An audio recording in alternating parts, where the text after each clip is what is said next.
alien skin ekivulu kyamusaza aba stupid ngawe nikugambe stupid kyetegeeza lwaki alien skin kubivulu ebifaanana bwe bityo omuntu asasulwa before ne bamufunira tikiti ne bamubuulira mulimu conditions agenda atya afuluma atya akomawo atya whether ekivulu kibaddewo bate kibakoze eki tekibaddewo kakati kiba kya busiru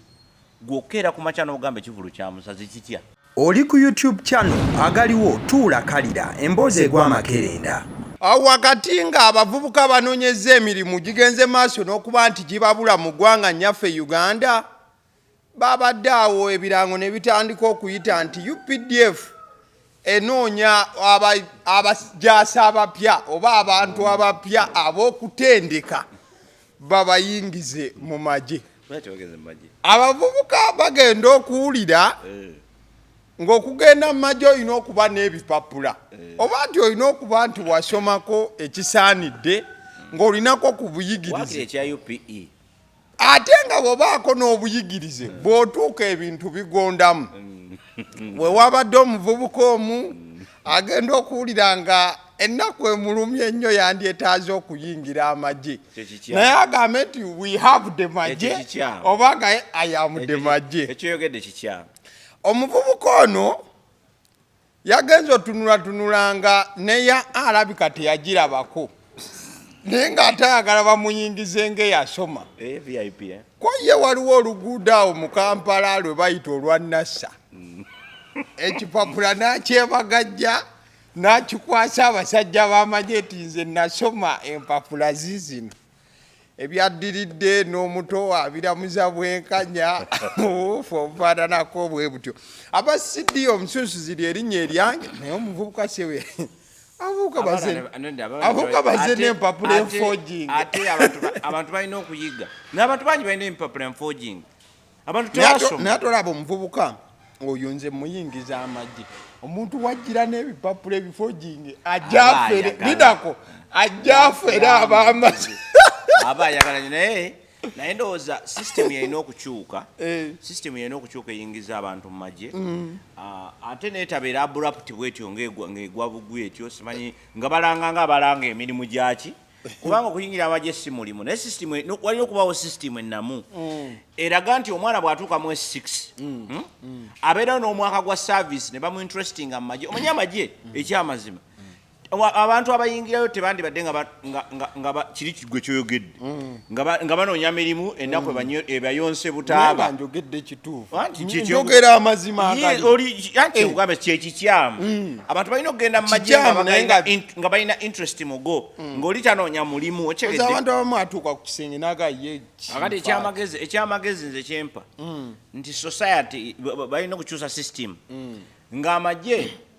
abaana bonna omwana ali recruitment zikolebwa mu masomero so si ku street ekololo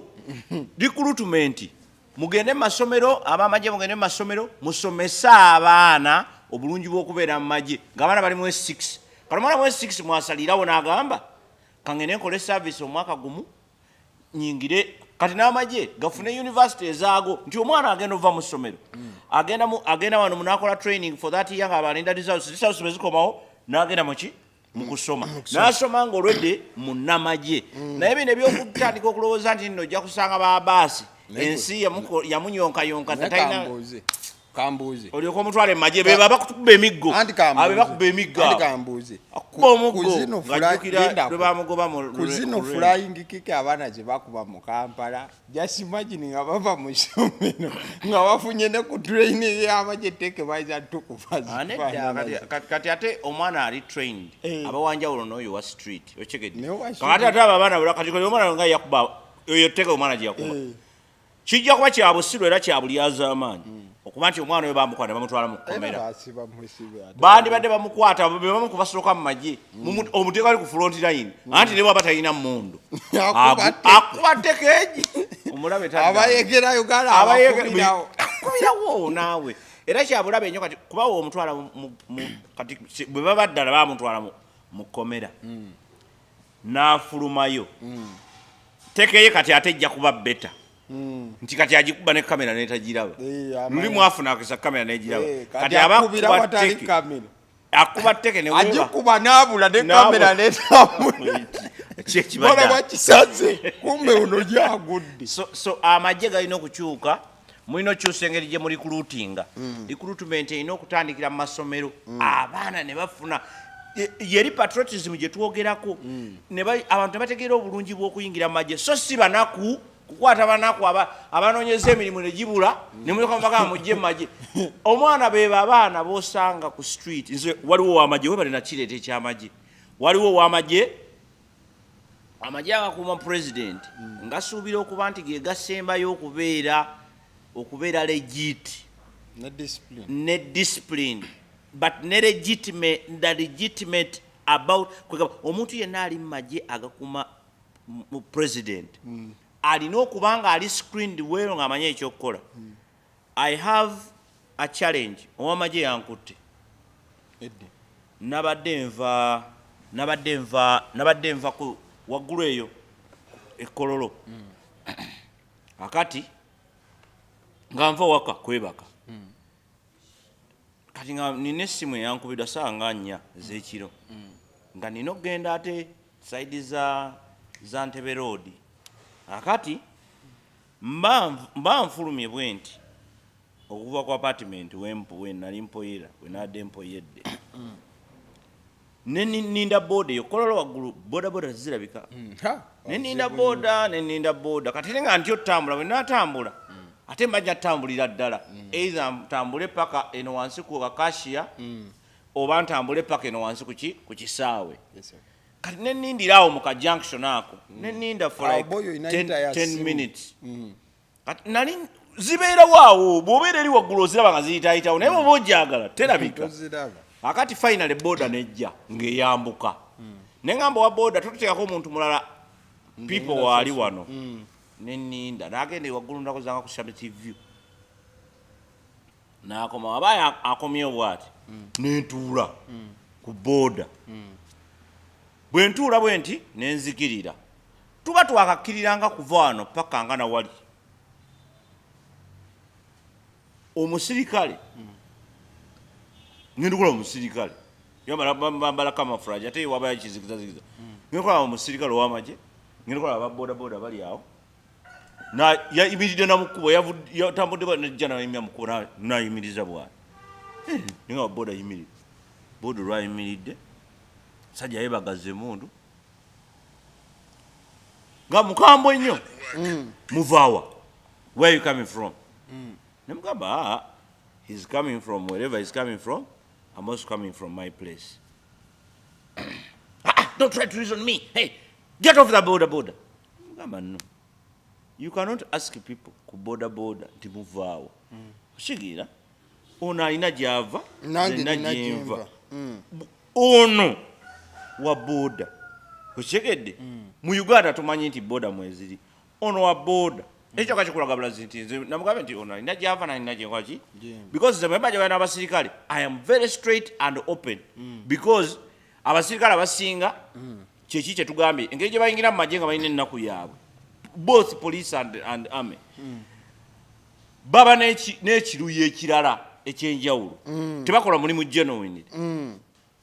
nebugamba nalina gyava nange nina gyenva nangamba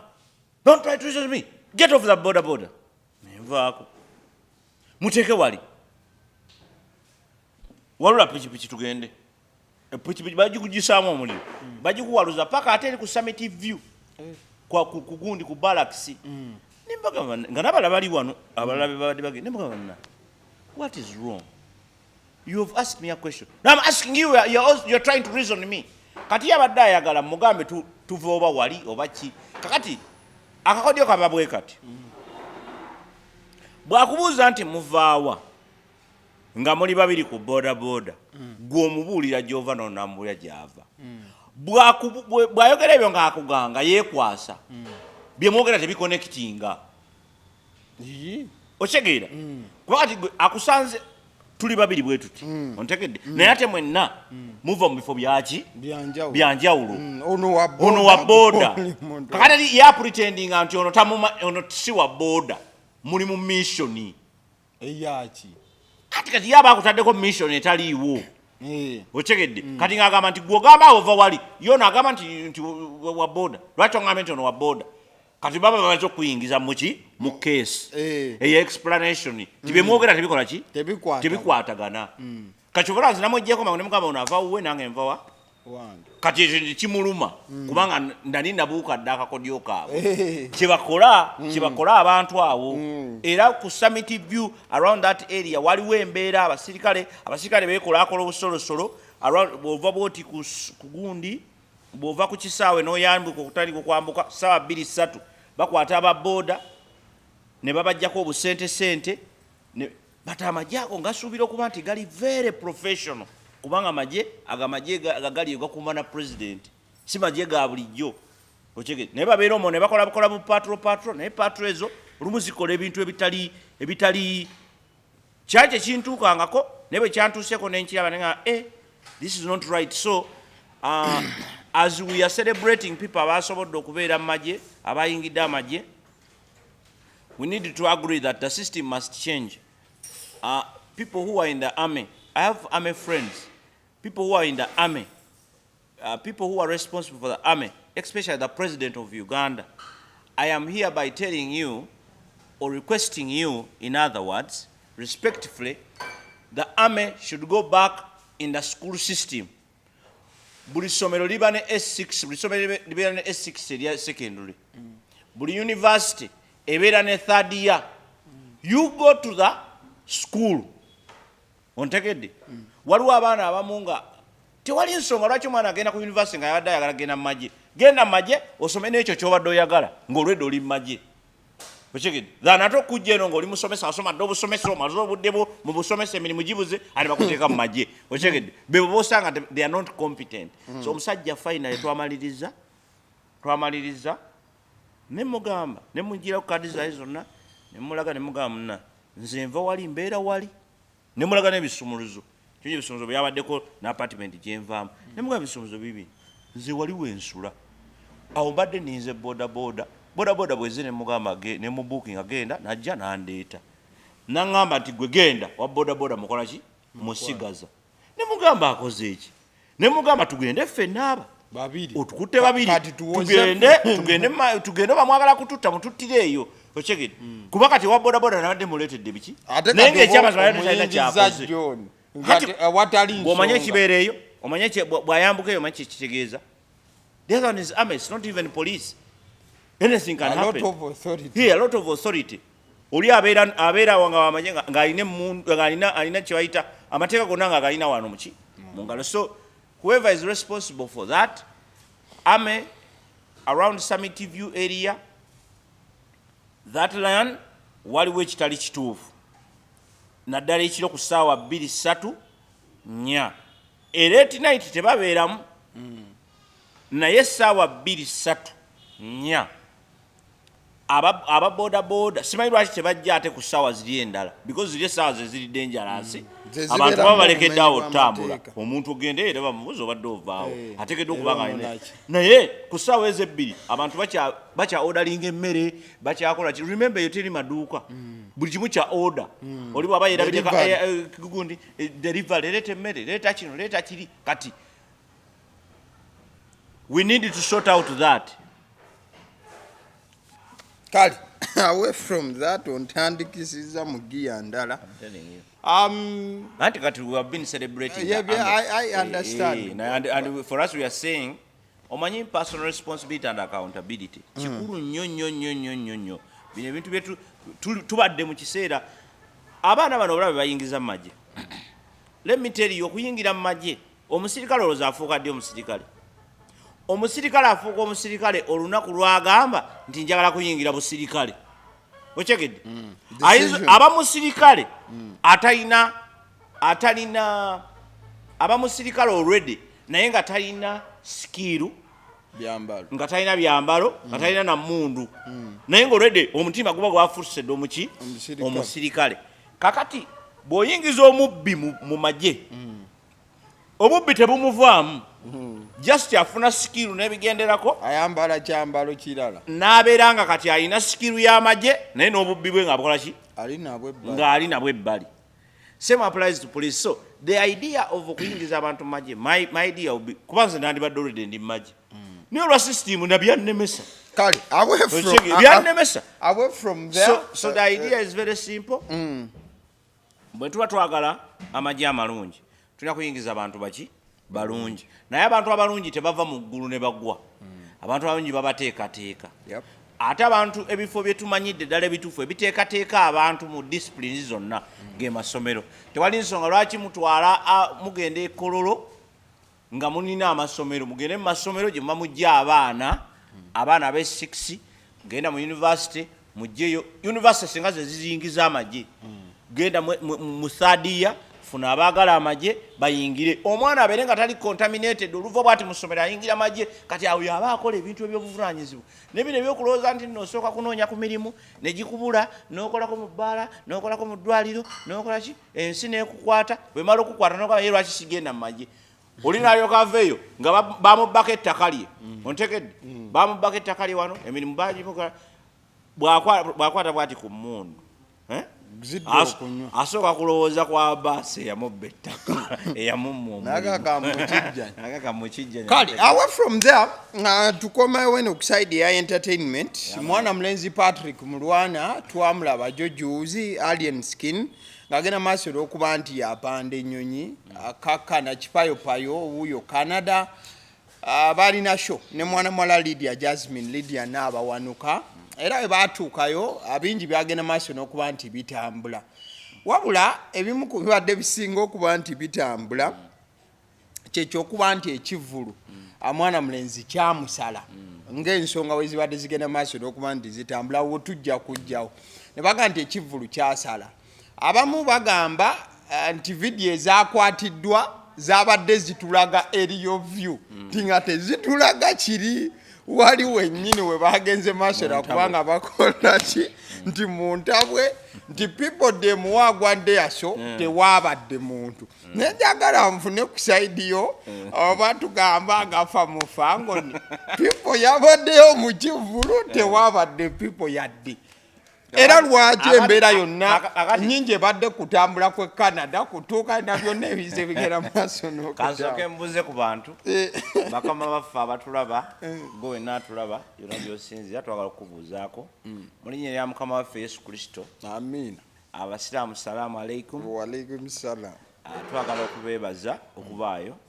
twagala gwe wenna alaba nja kwebaza nti weebale kubaayo ebikuchallenginga Mukama Katonda gw'osaba mulamu era akulaba era abimanyi tannaba kukwerabira. Mu Bayibuli tulina ennyiriri ezoogera ezigamba nti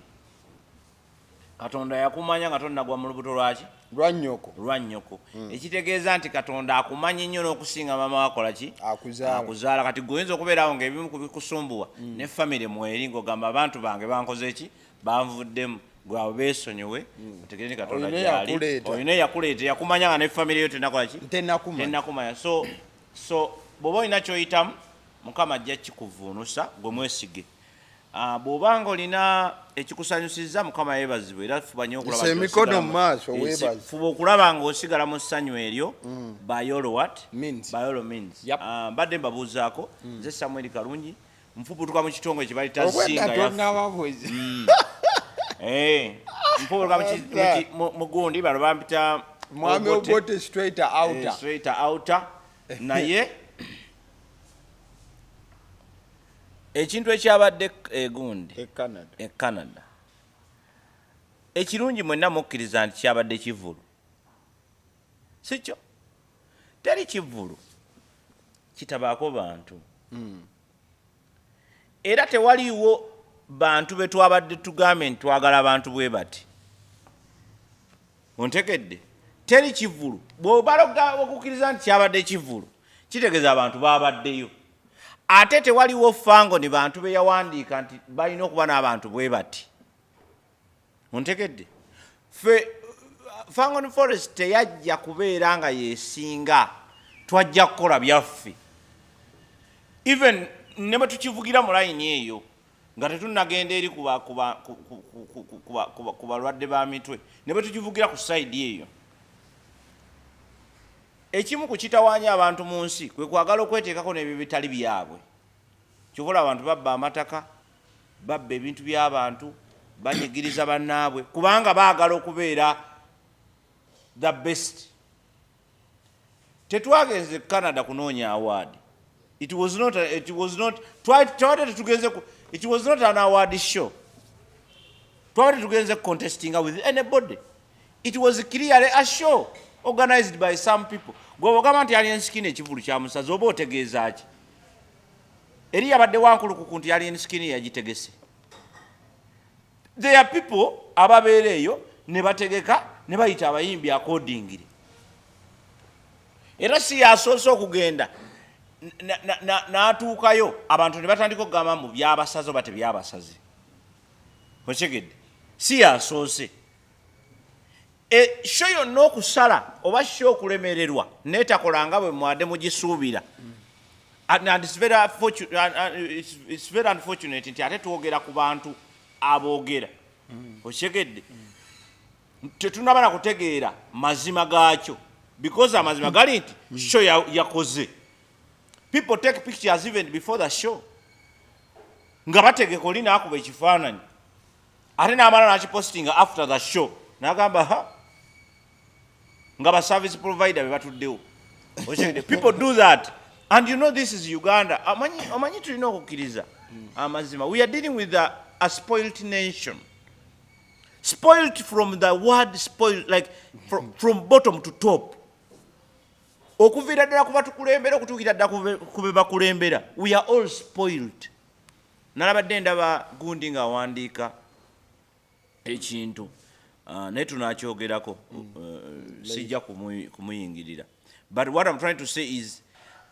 we all accept, at least for abalinamu ku nsa, nti we have a country going spoiled. We are spoiled now.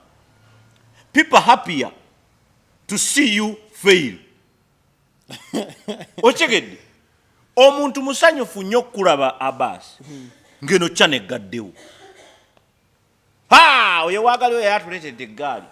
ne yagiwulira yaleetangawo Obote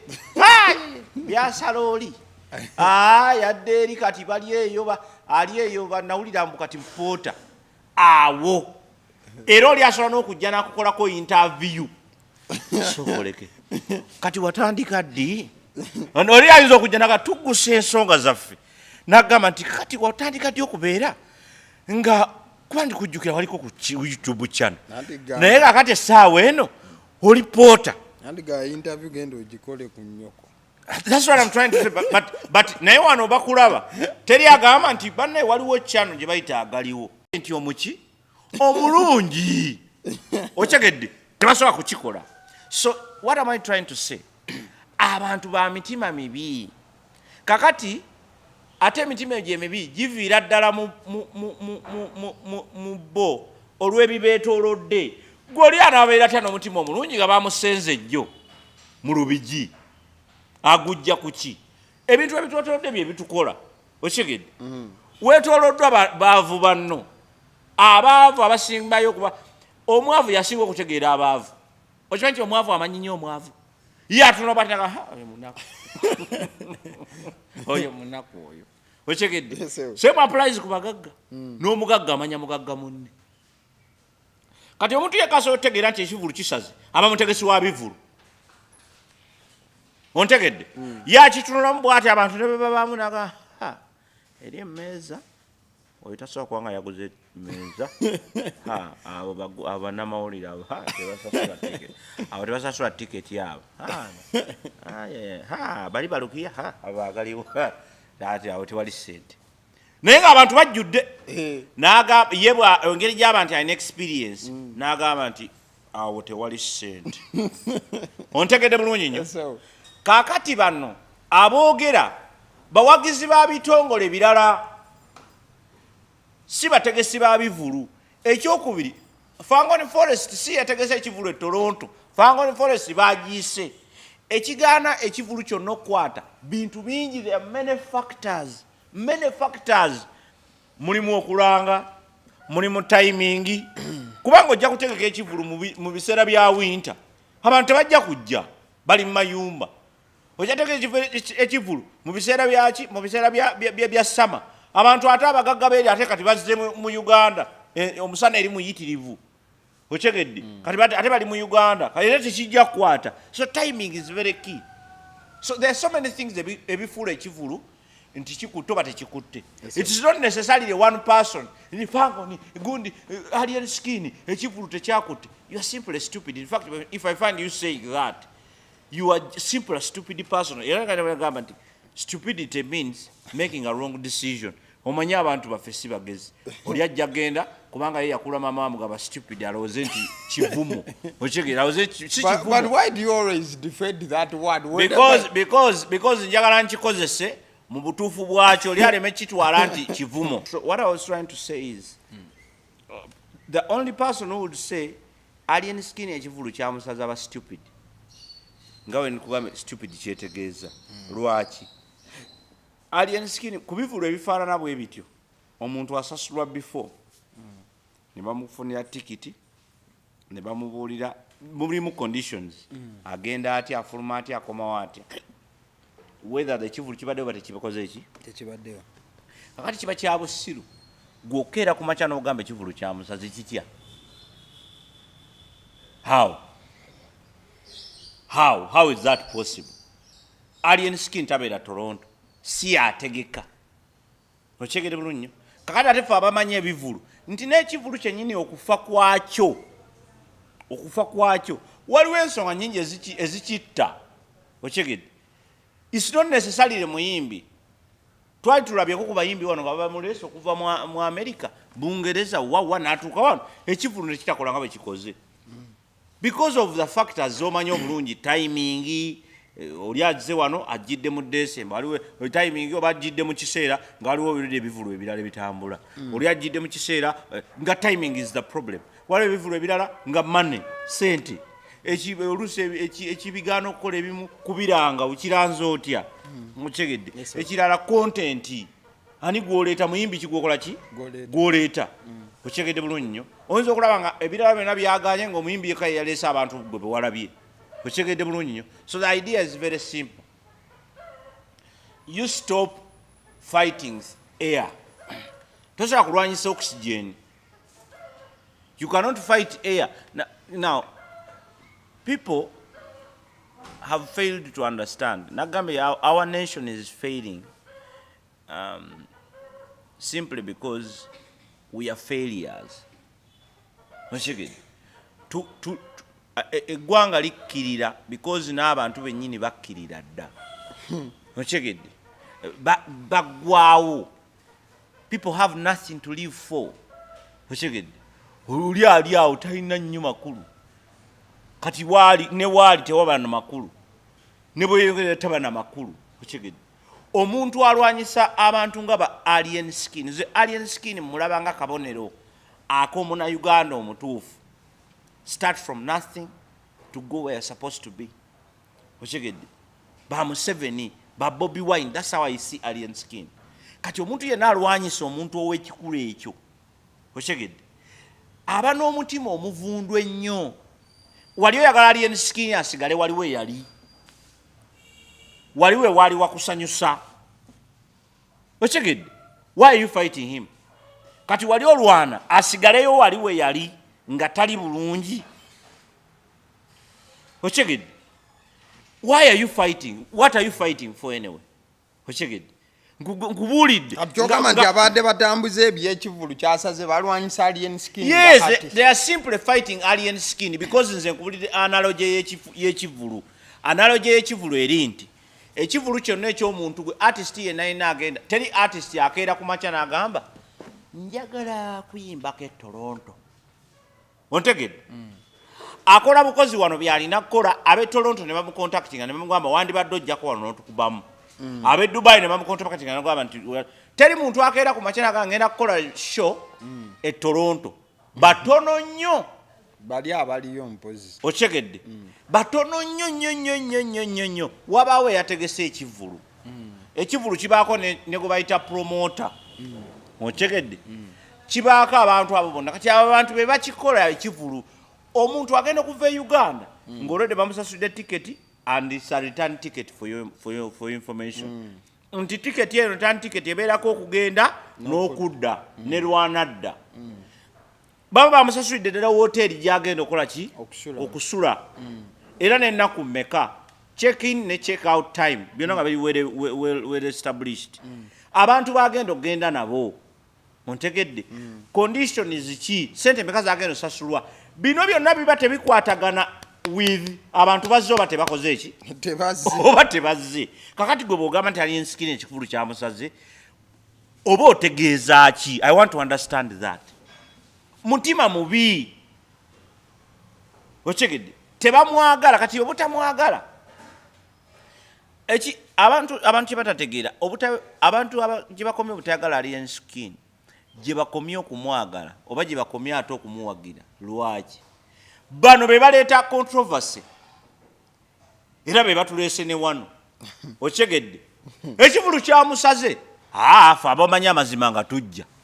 tekyamusaze gwe otegeeza ebigambo byo kati ebigambo byambe bye basala ye ekivulu tekisobola kubanga kyamusaze kubanga tukubulidde analogy kwe tutambulira ekivulu kati kiba kyasaze kati gwe kugwategeera tuve kubali gwategeera ekivulu kyamusaze oba nedda okusinza ku byenkunyonyodde gwe gamba nti nedda ensi ekulaba gwe gamba nti ekivulu okusinza ku byennyonnyodde kyamusaze nkubuulidde analogy omuntu bw'ava wano mu Uganda n'agenda eri nga artist to perform because ne mu visa mubaamu kyagenda okukola okyegedde visa tebamuwa nti ya visit yageze ku visitinga era kyovola aba bagenda ku visit ne bayimba era obawulira tuli eno Dubai okyegedde obawulira ate tebabakwatiranga e Dubai gozaki babakwata goza tebamanyi babafuna nga ba artist naye nga visa egamba nti bagenze kukyala olutuuka eri nga batandika nga bakuba kaalo ku kaalo bamubuuza owaayi wazze otya anti nabadde nze kukyala gwe wazze okukyalira gwe yazze okukyalira ali kyalija ali kondominia ali Jedda amugande gwe wazze okukyalira ali jali ate gwe oli Jedda akati ndimo kukyalira abenjawulo andi wakati nabalagoli naye nga munabo kyalira ninabantu visa yegamba kukyalira ani oli naye anti yanga enkyalireko ne kati yango kyalire kukomera so the idea is kizibu nnyo omuntu ategeera okugamba nti omuntu yavudde kuno n'agenda ekivulu ne kimusalira eri tusobola okukkiriza ebintu ebimu nti art is art, show is a show. Teri atasalwanga ku show, that is bwebanga yasaze okyegedde ate show tenasalako kubanga ebifaananyi ebitambula biri mmeka bibiri. Waliwo ebitambula ng'oli alaga nti temuli bantu,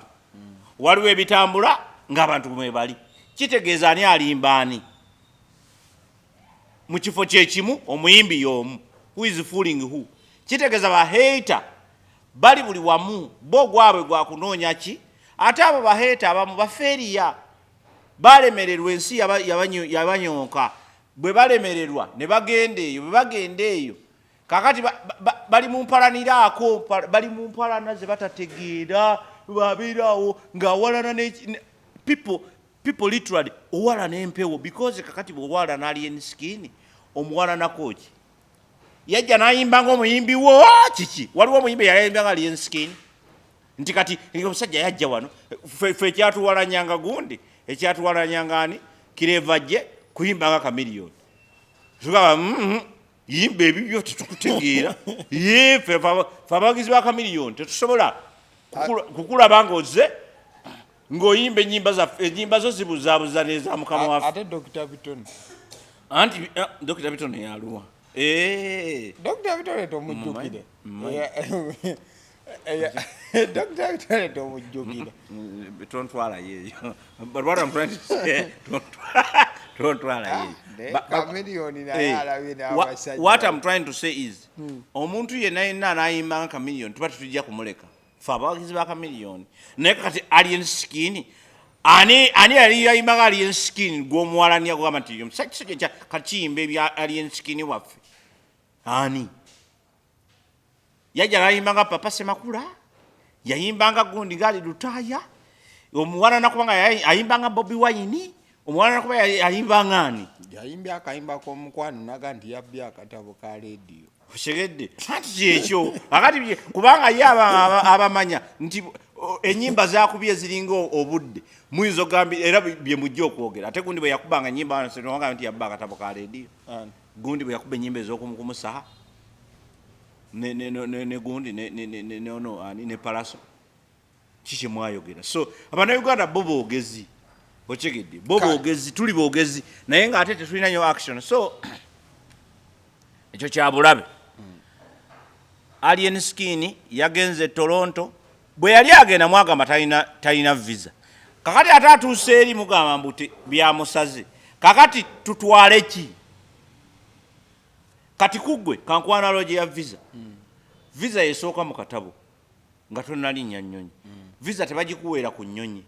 tebagigabanga buugi ku nnyonyi nti otuuse wali nti leeta akatabo nkuliyiremu ontegedde it's a process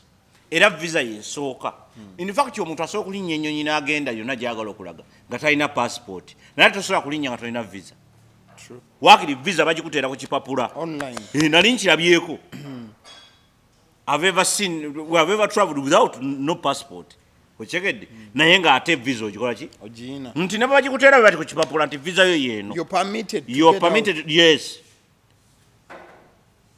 osobola okutambula naye visa bagikuwa yo balina ogikuwa mu mbeera yonna okuleka mu country eziri visa free noga nti bw'oba ogenda e Rwanda ng'ova Uganda titiwetaaga just jump on a plane go check in check out you go ova Kenya ojja Uganda ebyo byangu naye countries zonna ziriko restrictions of visas you get the visa before omusajja traveling n'agenda ne bagamba talina visa ate batuka tyati yagenze yekwesi kakati olabira dda nti these are haters naye ba haters bino benjawo bagamba ba hating alien skin you cannot hate air oxygen kuba wetaaga oxygen when you hate air yatambuliramu oxygen gwokozesa ojja kufa nga bwe bafudde kati bafudde era kati abategeera bagamba mambi bagamba wowe kakati you cannot hate air when you want oxygen oyo omwana yaliko muyimbi waddala w'amaanyi muntegedde yamenya records njagala nkubuulira olunaku olumunya kujambalaga records oyo omwana ze yakamenya akuba nti mu records embuziwa kikulu kyamaanyi wano mu Uganda buli omuntu alina records okutandika ku Jose Chameleon alina record ey'okujja wano abakongo ye yekka ng'omuntu kubanga yawa abannayuganda kye bayita ekiswahili n'abawa ekiganda n'abawa lumba n'abawa music yenna abakongo baali batuleetera abo n'abateeka ebbali ontegedde Bebe Cool y'omu ku basajja mu Uganda eyatuleetera Chameleon ontegedde you can imagine yeyatuleetera Chameleon owaddala era yamala yavuddeko ye muntu eyasookwa okuyingiza music mu politics kati mwe kwe mulya ontegedde politics okuyingira mu music obigatta Bebe Cool ye yabigatta bwati abalala bonna ne bajja paka kati mulimu ne ba musician abeesimbawo ekyo tukiteeka ebbali abantu balina records empitirivu wano BT award winner omumanyi era titayinza mugambako ye mugole Eddie Kenzo ontegedde abaana bonna abo bazze bamenya records zaabwe era gwe bwoba oyagala okumwepankako gwe wepanke ku record ye ogikole ki ogijjewo nja kukulagayo ate nga records nyingi ze bazze bakola even on top of that njagala kulagaani awo alina record gyoyinza okutunula nogaa nti record yino kitegedde batandise brand eziwaniridde abayimbi for years obebekulu yatandika ne firebase gyoyomanyi gyowulira yagitandika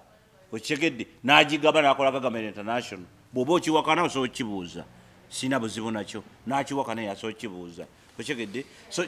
bemanja ya ku records abanankani wano mu Uganda Bobi Wine yasoose okukola record ey'okubeera musician ate najja n'abeera nga ye head of politics on the other wing ontegedde those are records ezitasobola kuvaawo ono Alien Skin gwe twogerako he's the one artist yekka mu Uganda eyalaga ba artist nti weetaaga anybody apart from you teweetaaga mawulire teweetaaga big studio teweetaaga big producer to become who you want to be ontegedde mwana oyo yalikodinze ebiyimbayimba bye mu kisenge mu studio ye mu kisenge nebikuba ewesiminar nebwa ne potogo ontegedde akulaze nti omuyimbi asobola okubeerawo ku nnyimba ze n'afulumya ennyimba Alien Skin yafulumyako ennyimba buli lunaku ontegedde on a daily basis n'afulumya oluyimba mu mwaka gumu Alien Skin yayina ennyimba eziwera 7 mu something mu mwaka ogwo gumu ezifulumye nezitafulumye ya trendingira omwaka mulamba n'ekitundu nga ye yekka ya trending yaweebwa award gundi Facebook YouTube award mu bayimbi award ezo bazifuna nga bayimbidde emyaka 6 ku 7 Alien Skin yagifuna myezi nga 11 oba myezi nga 10 ontekedde njogera ku Alien Skin eyajjira ddala ng'aleetebwa ekitongole kimu bakira TikTok ye yasooka okugoba abamwana mawulire ewuwe abalaba bawa mmere musooke mulye kamere musooke mulye ku mmere kubanga bamanyi nti bwe bataalya emmere nabyo bajja kubyogera